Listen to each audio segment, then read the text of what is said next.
있습니다. 프랑스 식민지였고 1960년대에 독립을 했습니다. 이 아프리카가 어제 지금 말씀드렸지만 동쪽은 영어권, 서쪽은 불어권. 불어권에서 가장 많은 미전도 종족이 있는 나라가 바로 차드입니다. 184개 부족 가운데 72개 미전도 종족이 남아 있습니다.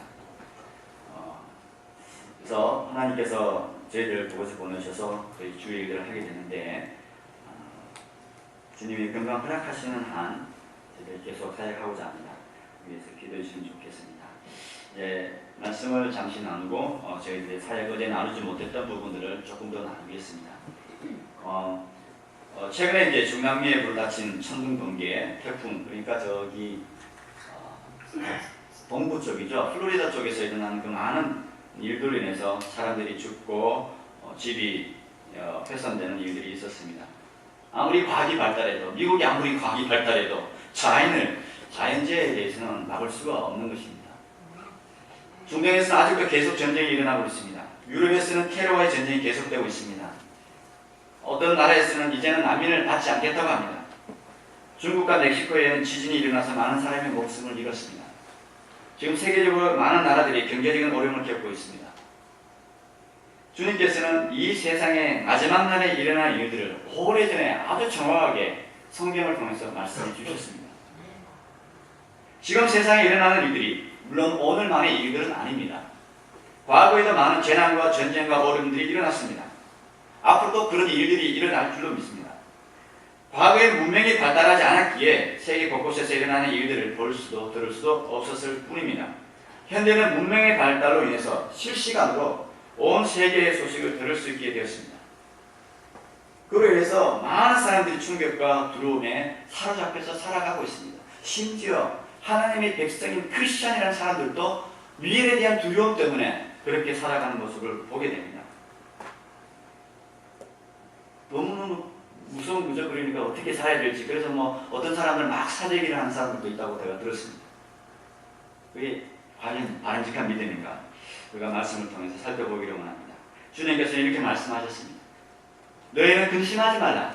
하나님을 믿으니 또 나를 믿으라. 아멘. 내가 너희에게 평강을 주노니 내가 주는 평강은 세상에 주는 평강과 다르다고 말씀하셨습니다. 미국에 와서 제가 이거 보는 건 너무나 풍부합니다. 제가 아프리카 차드에서 와서 그런지 모르지만 음식을 먹어도 이만큼 많이 주고 제가 좀 살이 많이 쪘거든요. 얼굴을 보시면 붕 그렇잖아요. 너무 많이 먹어서 그런 것 같아요. 근데 제 차드에 돌아가는 일주일 후면 아마 쑥 빠질 거예요.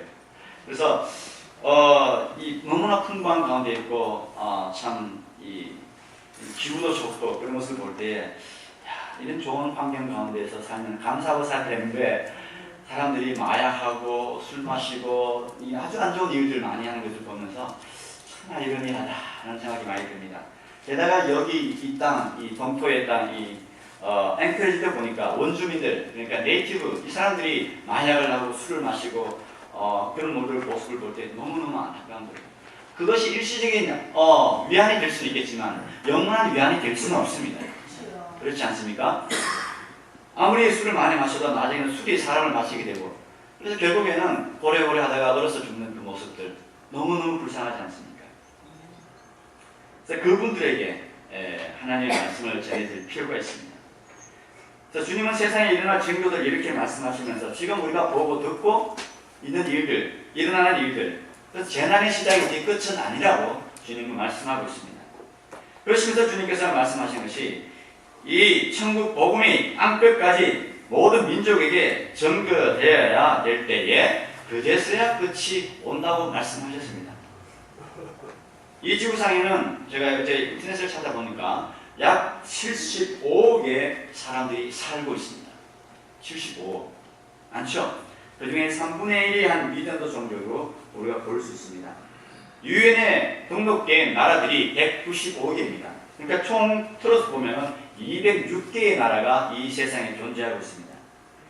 미전도 종족, 그러니까 현지인 기독교가 교회가 존재하지 않는 부족이 지금 약 4,075개가 있습니다. 그 중에 아프리카에 1,000개의 미전도 종족이 있습니다. 주님을 한 번도 들어보지 못하고 태어나서 죽어가는 그 사람들. 그냥 죽으면 불쌍하게 죽죠. 그러니까 아프리카가 주로 내전, 풍토병, 이런 것을 주고 가죠. 참 불쌍하지 않습니까? 그런데 더 불쌍한 것은 이들이 복음, 예수 그리스도에 대해서 한 번도 들으지 못하고 죽어가는 것입니다.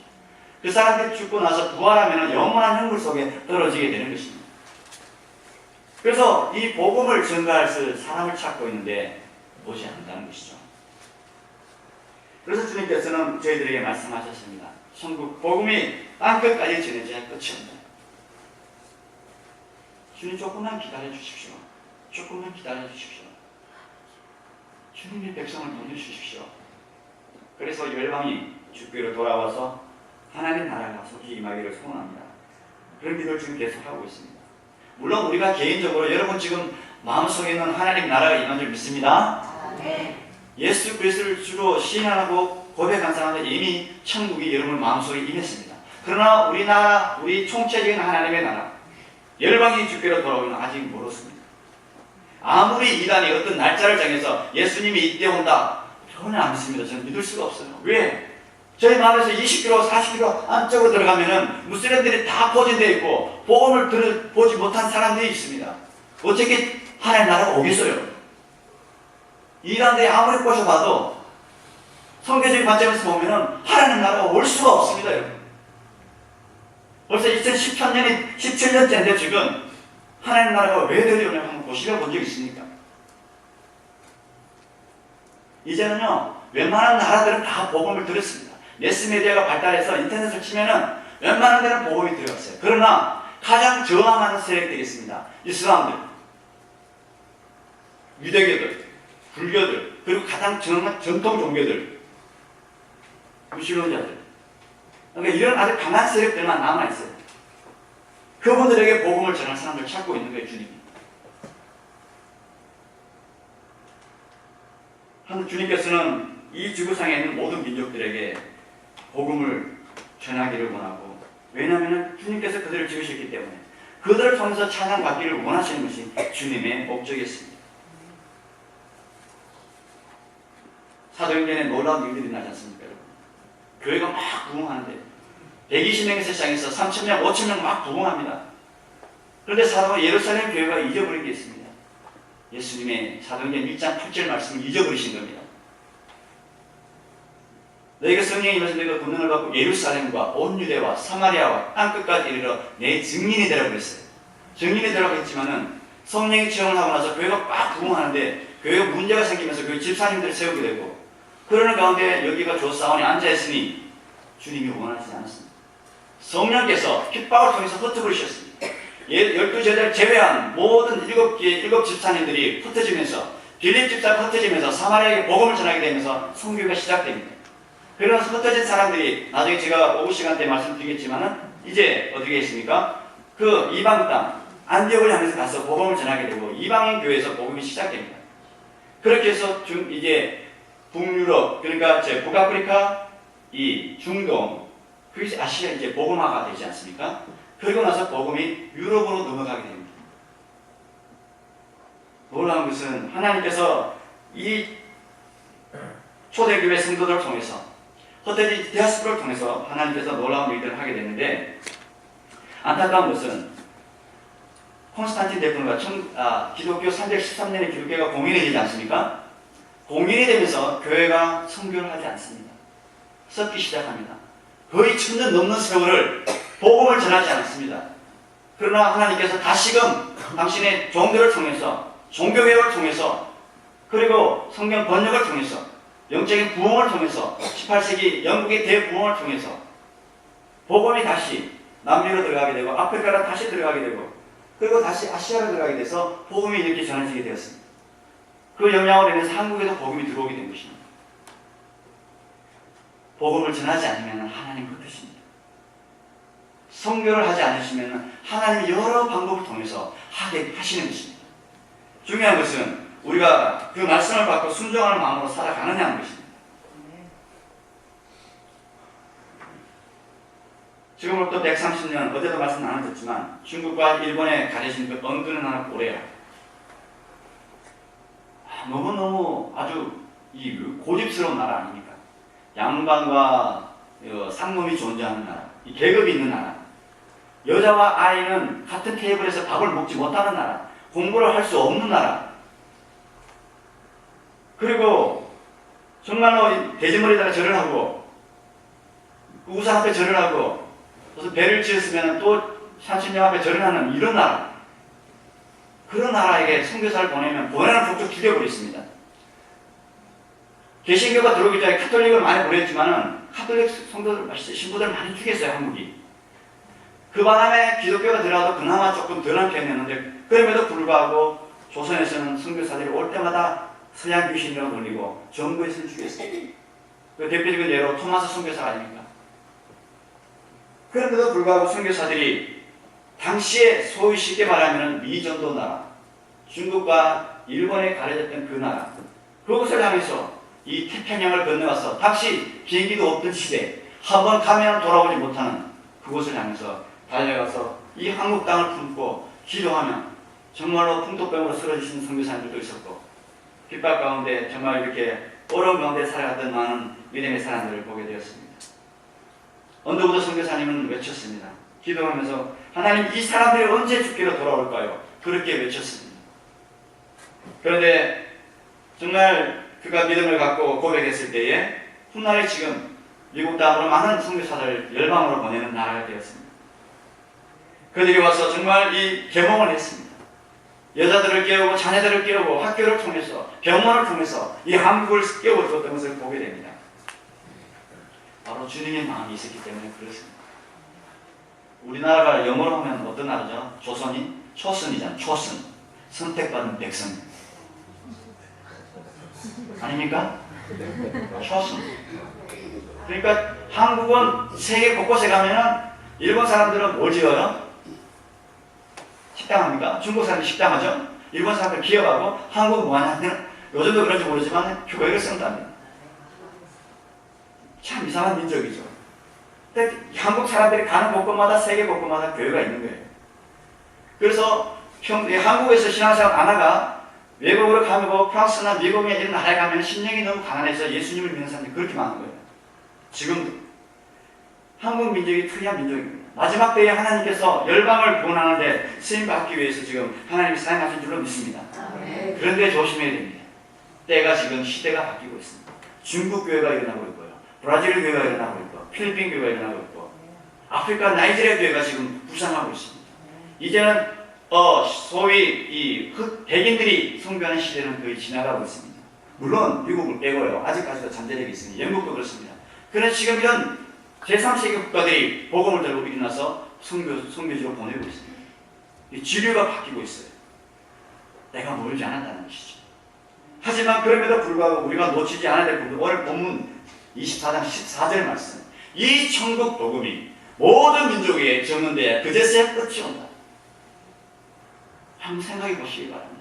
여러분들이 기도하실 때 이 기도를 꼭 해주셨으면 좋겠습니다. 2017년에 가기 전에 하나님 아버지 한 부족이라도 죽기로 돌아오게 해주시고 한 민족이라도 죽게 돌아오셔서 내가 사는 동안에 내 세대에 하나님의 나라가 임하게 해주십시오.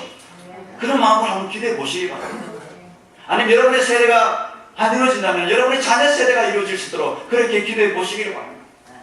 지금 이 앵커리지에 들어오는 많은 유입교에 들어오는 흑인들, 아프리카 사람들, 아시아 사람들, 유럽 사람들, 그 사람들이 바로 선교를 택했습니다. 이런 시각을 바꿔주시기 바랍니다. 여기 있는 네이티브 그 사람들 물론 불쌍하죠. 그러나 그리스도의 사랑으로 긍휼한 마음으로 그들을 부르시길 바랍니다. 누가 알겠습니까?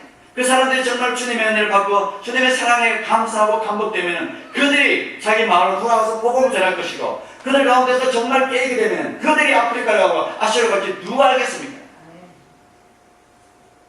주님은 우리에게 말하고 있습니다.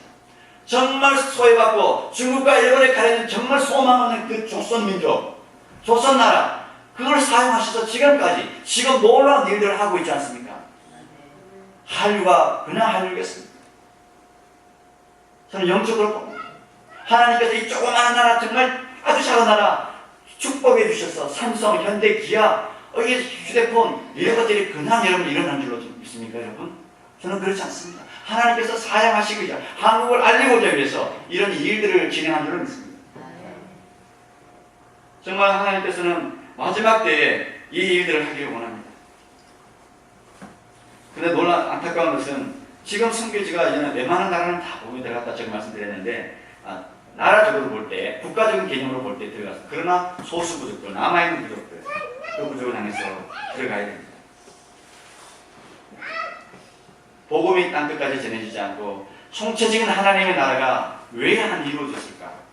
한번 고민해 보시기 바랍니다. 저는 이 많은 고민을 하면서 느끼는 것은 왜 하나님의 나라가 안 올까?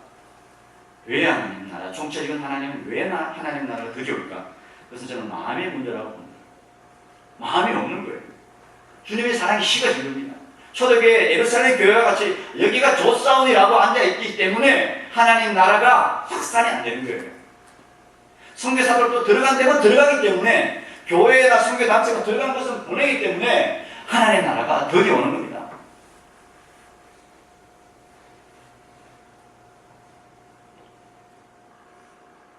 여러분들도 이제 이 교회에서 지금 20년이 넘었지 않습니까?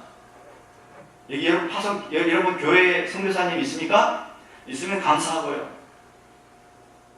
안디옥 교회가 시작되자마자 선교사를 보냈습니다. 우리 한국 교회가 축복받은 이유 중에 하나는 제 생각에는 교회가 생길 때마다 파송을 했습니다. 중국으로, 일본으로, 제주도로 그렇게 했을 때 하나님이 축복해 주셨습니다. 흘러보내야 됩니다. 물이 보이면 썩습니다. 하나님 받은 그 놀라운 그 은혜를 다른 민족들에게 흘러보내야 됩니다. 하나님 그 일들을 통해서 그 일들을 하시기 위해서 여러분의 기업과 여러분의 자녀를 축복하시고 여러분의 교회를 축복하신 줄로 믿습니다. 사도 바울이 이제 아시아를 향해서 막 달립니다. 복음을.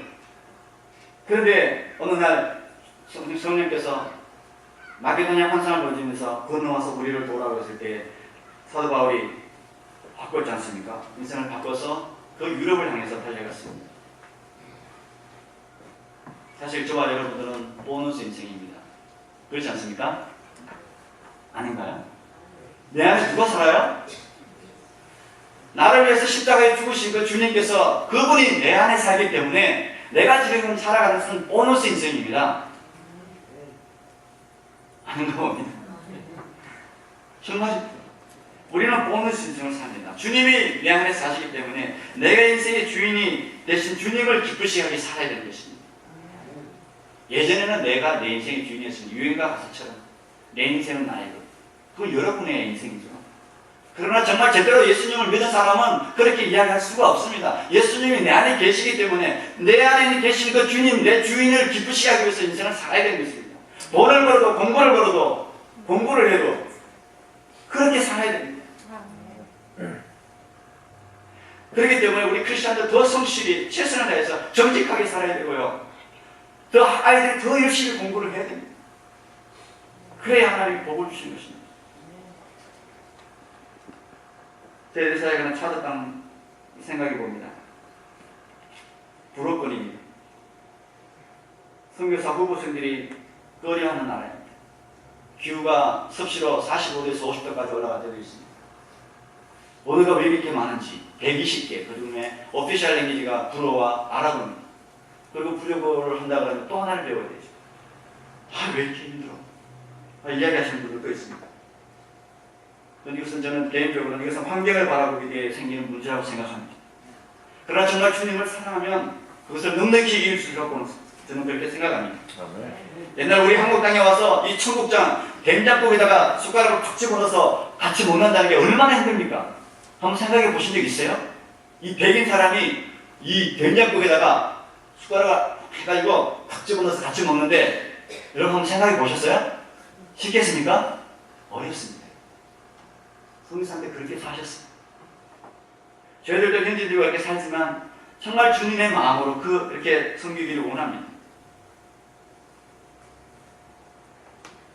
정말 우리 차드 땅이 주님께로 돌아올 그날을 저희들 생각합니다. 비전이 있습니다. 물론 내정에 항상 잠재되어 있죠. 그러나 차드 사람들은 기본적으로 네 가지 언어를 합니다. 아랍어, 불어, 자기말, 이웃말. 그래서 하나님 이 사람들을 지금 훈련시켜서 이 사람들이 복음을 받고 이 차드 교회가 부흥이 되면 저기 북부 아프리카, 리비아, 알제리, 티니지, 이집트, 수단까지 복음을 전할 수 있습니다. 왜? 그들은 아랍어를 하기 때문에. 그리고 지금 이 아프리카 전통적인 포진되어 있는 그 중앙아프리카 공화국, 그 다음에 이 카메룬, 여러 나라들, 니제르, 나이제리아, 이런 나라에도 복음을 전할 수 있습니다. 그 사람들은 같은 문화이기 때문에 같은 기후, 쉽게 받아들일 수 있습니다. 그래서 이분들을 훈련시켜서 복음을 전하는 일들을 저희들 선교사 훈련학교에서 지금까지 하고 있습니다. 계속적으로 기대해 주시기 바랍니다. 이 차대가 복음화될 수 있도록, 그래서 이 차대가 이제 복음을 다른 나라, 이웃 나라에게도 전할 수 있도록 여러분 기도해 주시기 바랍니다. 저는 믿습니다. 반드시 그날이 올 것이라고 봅니다. 지금 아프리카는 놀라운 일들이 나고 있습니다. 여러분이 생각하는 그 이티오피아 가난하다고 생각하지만 지금 그렇지 않습니다. 리에페에서 선교사를 차대에 보내고 있습니다. 케냐에서 선교사를 차대에 보내고 있습니다. 나이지리아에서 선교사를 차대에 보내고 있습니다. 지금 가난한 사람들이 선교를 하고 있습니다. 아프리카에서 아프리카로 선교사를 보내고 있는 나라들이 많아지고 있고, 그리고 지금 나이지리아는 아시아나 미국까지 선교사를 보내고 있습니다. 그리고 유럽에서는, 영국에서는 성공회에서 동성애가 비성애적이다 말하면 목사가 잘리는 거예요. 그런데 그 말을 못하니까 어떻게 합니까? 저기 있는 케냐나 우간다에 있는 사람들, 성공회 사람을 불러옵니다. 그리고 그 사람들이 복음을 전하는 거예요. 그리고 이탈리아나 프랑스 이런 캐톨릭 국가들은 신부가 모자라니까 콩고나 이런 사람들한테 불러와가지고 신부 좀 하라고. 이런 시대가 지금 아프리카입니다. 놀랍지 않습니까? 이제 지각이 변경됩니다. 그 가운데 저희들 소망하게 우리 차도도 이제 거기에 같이 이제 끼어서 정말 순교를 할 수 있는 그런 나라가 되기를 소망해 봅니다. 사람은 할 수 없습니다. 그러나 주께서는 가능하리라고 봅니다. 이 일들을 우리가 계속적으로 할 것입니다. 조금 전에 오토바이 타고 제가 간 거 보셨죠? 그게 어디 가면 이제 정탐하러 가는 거예요. 그 차에다가 짐 싣고 가죠. 못 보셨나요? 그 차에다가 짐 싣고 있는 게 거기서 싣고 그 선교사 후보생들을 2달 동안 어디 하는 스타지라 하는 거지. 우리말로 뭐지? 스타지가요? 현장 실습. 그 2달 동안 가는 거예요. 그 오지에 들어가서 현지어를 배우고, 그리고 이제 자기가 아는 예수 그리스도를 나누는 겁니다. 그리고 교회가 개척이 되면 노예에 연결해서 전도자를 보내서 그 일을 하게 합니다. 그래서 여러분 기도해 주실 때 이 선교사 후보생들이 잘 졸업해서 오지에서 사역을 잘 감당할 수 있도록 기도해 주시기 바랍니다. 최근 3, 4년 전에 7명의 분이 선교사님이 돌아가셨어요. 제가 너무너무 마음이 아팠어요. 제가 가르쳤던 사람들인데, 한 분은 그 주술사에 의해서 갑자기 집에 불이 나서 죽었습니다. 또 한 분은 물로 인해서 수질이 없어서 물이 없어서 죽었어요. 그러면서 교회가 현지 교단이 선교사만 파송해놓고 관리도 안 하는 거예요. 너무너무 마음이 아파서 그 코디네이터를 데리고 한번 가자. 방문을 했습니다. 방문을 하니까 죽은 이유가 다 있는 거예요. 그리고 나서 지금도 계속 저희들이 가르쳤던 그 제자들이 개척하는 곳에 가서 그들을 방문하고 격려하고 있습니다. 포기하지 말고 기도하는 사람이 있다. 하나님의 사람이 너를 위해서 기도하고 있다. 그렇게 격려를 하고 있습니다. 놀라운 것은 이제 저희들이 본 학교가 있지 않습니까? 이게 사역 중에 우리가 저희들이 깨달은 것은 사람을 키워야 되겠다. 그렇게 해서 변화산 중고등학교를 시작하게 되는데, 그 학교를 통해서 현재 약 270명의 학생들이 있는데 그 중에 30%가 무슬림 아이들입니다. 그 바일이라는 동네는 50개의 종족들이 살고 있습니다. 그래서 이 아이들이 정말 복음으로 예수님을 만나서 그들의 삶을 주님께 드릴 수 있도록 기도해 주시고, 소망 없는 이 사회에 정말 비전을 주는 그런 아이들로 자라기를 여러분 기도 부탁드립니다. 그래서 저희들이 이 학교를 통해서 정말 더 미래를 차들을 변화되기를 소망하고요. 또 다른 하나는 이제 여러분 보셨지만 우물입니다. 제가 외국 단체를 한 17년 동안 같이 일을 했어요. 외국 사람들이 하는 일은 그렇습니다. 사역마다 다르겠지만 주로 가르치고 끝. 그리고 뭐 다른 거에 이게 안 해요. 근데 이제 저희들은 이제 일을 하다 보니까 우리가 한국에서 자랐잖아요. 한국은 교회 중심, 하나님 중심, 말씀 중심. 그렇게 자라다 보니까 교회를 이제 사역을 하다 보면 늘 교회를 생각하게 되고 교회를 도울 수밖에 없고 그런 가운데서 이렇게 저희들이 사역을 했는데, 어느 날 이제 저희 마을에서 5km 떨어진 곳에 있는 그 도라는 마을이 있습니다. 그 장로님이 이제 그 글을 몰라요. 그래서 성도가 한 사람이 편지를 써서 대서를 해서 저에게 갖고 왔습니다. 편지를 읽었습니다. 편지를 읽어보니까 하루는 물을 떠러 이렇게 우물에 갔는데 그 우물이 이슬람들 무슬림들이 관리하는 우물입니다. 그런데 그날따라 이 무슬림들이 활을 쏴가지고 그 장로님을 죽이려고 했어요. 그래서 물을 못 갖고 간 거죠. 그러고 나서 집에 돌아가서 있었던 겁니다. 그리고 편지를 써서 저에게 갖고 와서 라스트에 김 좀 도와달라고, 우물을 파달라고. 그렇게 해서 이게 정말 심각한 일이다. 그래서 이 일을 저희들이 기도 편지에 실어서 나눴습니다. 나눴을 때 많은 분들이 그에 동감하고 한국 선교단체에서 그것을 보고 그러면 이게 사실인지 한번 보자 왔습니다. 와서 보니까 차드는 수도를 제외한, 카피탈을 제외한 모든 나라, 마을들이 물이 없어요. 관계시설이 없습니다. 보고 그렇게 해서 우물을 파게 됐는데 이 교회가 무슬림들보다 회교들보다 너무 가난한 거예요. 그래서 이제 우물을 파니까 너무너무 기뻐하게 되고 우물에 있으니까 보시면은 이 벽돌을 빚을 수 있습니다. 진흙으로. 그래서 벽돌을 빚고 벽돌을 말려요. 일주일 동안 말리면 그 말린 그 벽돌을 다시 나무를 떼어가지고 장작을 떼면 이렇게 일주일 동안 떼면 굵은 적벽돌이 나옵니다. 그래서 적벽돌이 나오니까 그걸 통해서 교회를 짓게 돼요. 그 의미가 너무너무 좋은 거죠. 그래서 매년 지푸라기를 이렇게 지붕에 올리고 그걸 켜라고 저 숲에 가서 지푸라기를 뜯어와가지고 교회 지붕을 했어요. 비만 오면 여기 옮겼다가 저기 옮겼다가 예배가 산만해서 예배가 안 됩니다. 예배가 안 되는데 이 교회가 이제 건축이 되기 시작하는 거예요. 너무 그래서 성도들이 물어보는데 왜 이거 이제 가르쳐주냐 이거야. 왜 이거 이제 가르쳐주냐. 나는 몰랐다. 기도하니까 하나님께서 지혜를 주신 것 같은데 우리가 같이 이 부분을 꼭 기도해보자. 그렇게 하니까 교회가 우물이 생기고 교회가 건축이 되니까 주변에 있는 교회, 다른 교회들이 우리도 우물을 파달라고 하는 거예요. 그렇게 해서 우물을 파게 되었고 지금까지 저희들이 사역하는 바일리 노예에 우물을 다 파게 되고 현재까지는 약 170개 정도의 우물을 파게 되었습니다. 2009년부터. 그렇게 되면서 저희들 우선순위는 저희들이 사역하는 그 현지인 선교사들, 오지에 있는 선교사들에게 우물을 파줘서 거기서 접촉점이 되었습니다. 그래서 교회가 개척이 되고 교회가 세워지도록 저희들이 돕는 일을 하고 있습니다.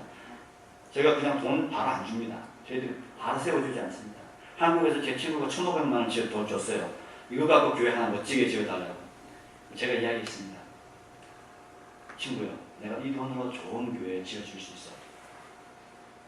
그러나 내가 그렇게 지으면은 사람들이 자기 교회라고 생각 안 할 거고 선교사를 봉으로 볼 거야. 내가 왕이 되기 싫어. 그렇게 해서 친구한테 이야기했습니다. 이 돈을 조금만 기다려주면 양철 지붕 올리는데 다른 교회들을 한 2개 정도는 더 세워지지 않느냐. 이렇게 얘기한 친구는 너 편한 대로 네가 기도하는 대로 해라. 그렇게 해서 교회를 짓게 되었습니다. 기다려줍니다. 바로 짓지 않습니다. 한국 교회가 왜 성장했을까요? 스스로 교회를 짓고 스스로 선교를 했기 때문에 부흥인 줄 저는 믿습니다. 그런데 왜 한국 교회가 왜 한국에 있는지 미국에 있는 분들이 다른 나라 많은 그 한국 교회들이 왜 그렇게 많은 도와주고 그렇게 교회를 지으려고 합니까? 도와줘서 스스로 자립할 수 있도록 매칭이 돼서 그 최소한 매칭이 돼서 교회를 짓도록 해줘야 되지 않습니까? 그게 제 주관입니다. 8년 걸린 교회도 있습니다. 10년이 걸린 교회가 있습니다. 그러나 기다려줍니다. 물론 파운데이션 할 때 저희들이 시멘트를 줍니다. 넘어지지 않도록. 그렇게 해서 자기들이 벽은 다 자기들이 세우는 거예요. 그리고 파운데이션 할 때 이제 그리고 양철 지붕 올릴 때는 이제 차들은 흰개미가 많아요. 이거 다 먹습니다. 나무로 된 건 다 먹습니다. 흰개미가.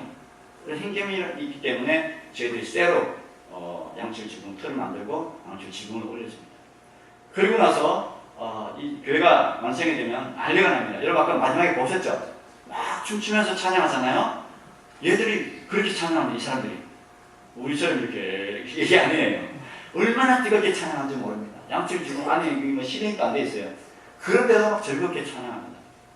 매주일마다 또 4시간, 5시간 예배를 드립니다. 놀랍지 않습니까? 그래서 그렇게 일들을 하고 교회가 이제 자립할 수 있도록 도와줍니다. 건축운동하게 하고 일주일 이렇게 우기가 되면은 땅을 빌려서 같이 집단 노동을 해서 수술을 같이 해서 거두면 그 헌금으로 이렇게 교회 건축을 하게 하고 우물을 세워주면 우물 관리를 해서 돈이 생기면 그걸 다시 헌금하도록 해서 일들을 하게 합니다. 그래서 할 수만 있으면 교회가 건강하고 자립이 될 수 있도록 교회가 이렇게 되니까 자존감이 생기는 거예요. 그동안에 회개들한테 물려 있어서 너무 이렇게 물도 같이 하지 못하는 그런 사람들이었는데 교회가 이제 힘을 얻고 열심히 사역을 하게 되고 회개 부족이 아닌 부족들이 교회로 유입되게 되는 현상들이 생겼습니다. 그리고 나서 이제 교회가 이제 교회를 지을 뿐만 아니라 저희들이 이야기를 했습니다. 여기다가 망고나무를 심고 빠빠이 나무를 심고 구아바를 심고 그래서 교회가 좀 더 이렇게 자생할 수 있도록 그 일들을 하고 있습니다. 그래서 지금은 이제 저희들이 노예 있는 교회는 정말 많이 좋아졌습니다. 사람들이 이제 무슬림들이 크리스천들이 이렇게 땅 놓지 않아요. 룩다운하지 않아요. 크리스천들이 예배드리고 교회 가서 기도하고 이렇게 즐겁게 얼굴이 바뀌었으니까요. 예전에는 막 이렇게 살다가 지금은 따뜻하게 교회 오고 예배드리고 그 모습을 보면서 많은 도전도 갖고 물이 있기 때문에 이제 무슬림 자기 우물이 고장에는 어디로 오겠습니까? 교회로 가요. 관계가 회복이 됩니다. 물 가져가라. 그렇게 됩니다. 네, 그런 일들이 일어났습니다. 그래서 예수님이 생명수 되신 예수님이 그 우물을 통해서 많이 복음이 증거되는 하나의 접촉점이 되었습니다. 말씀을 맺겠습니다. 저희들은 이제 17년째인데 선교, 나름대로 선교를 이렇게 생각합니다. 선교는 삶이다. 예수님께서 3년의 공생을 사시고 물론 33년의 생을 사시면서 자신의 삶을 다 드리고 섬기고 죄인들을 사랑하시고 그들에게 하나님의 나라를 증거하신 것처럼 저희들이 있는 그곳에서 열심히 최선을 다해서 주의 복음을 나누고자 합니다. 쉽지는 않습니다. 시간이 오래 걸립니다. 오해도 많고 때로는 그 소환도 당하고 그런 일도 많았습니다. 하지만 오늘 본문의 말씀처럼 너희가 내 이름으로 많은 사람들에게 어려움을 당할 것이다. 그러나 인내하라. 끝까지 믿음을 지키라. 그렇게 말씀하고 있습니다. 사랑하는 성도 여러분, 이제 이 하나님의 나라가 점점 가까이 오고 있습니다. 총체적인 하나님의 나라가 이제 임하고 있습니다. 바라기는 여러분의 이 알래스카 한인교회를 통해서 더 많은 하나님의 나라가 더 확장되기를 소원합니다. 여러분들이 매일매일 기도하는 여기 보니까 주보에 보니까 선교사님들이 있고 선교지가 있는데 그 선교지에서 집중적으로 기도하시기를 바랍니다. 더불어서 여러분들이 하나님을 선교지로 보내주셨습니다. 이 앵크리지 아닌가요? 생각 안 해보셨죠? 여러분 초대교회 성도님들이 그러므로 너희 가서 모든 족속으로 제자를 삼아 할 때 그러므로 할 때 너희는 할 때 그럼 선교사만 그렇습니까? 너희가 누굽니까? 예수 그리스도를 주로 고백하는 사람들입니다. 아멘? 그렇기 때문에 우리가 이곳에서 선교사적인 삶을 살 때에 빛과 소금으로 살아갈 때에 주변의 사람들 보고 너는 다르다. 네가 그렇게 어렵고 힘든 가운데서 왜 이렇게 기쁘게 살 수 있느냐? 그 비밀이 뭐냐라고 물었을 때에 내 안에 있는 예수 그리스도에서 그렇게 이야기할 수 있는 분이 되기를 소원합니다. 저는 이 앙크레지 교회가 여러분의 이 알래스카 한인교회가 그렇게 쓰임받기를 소원합니다. 많은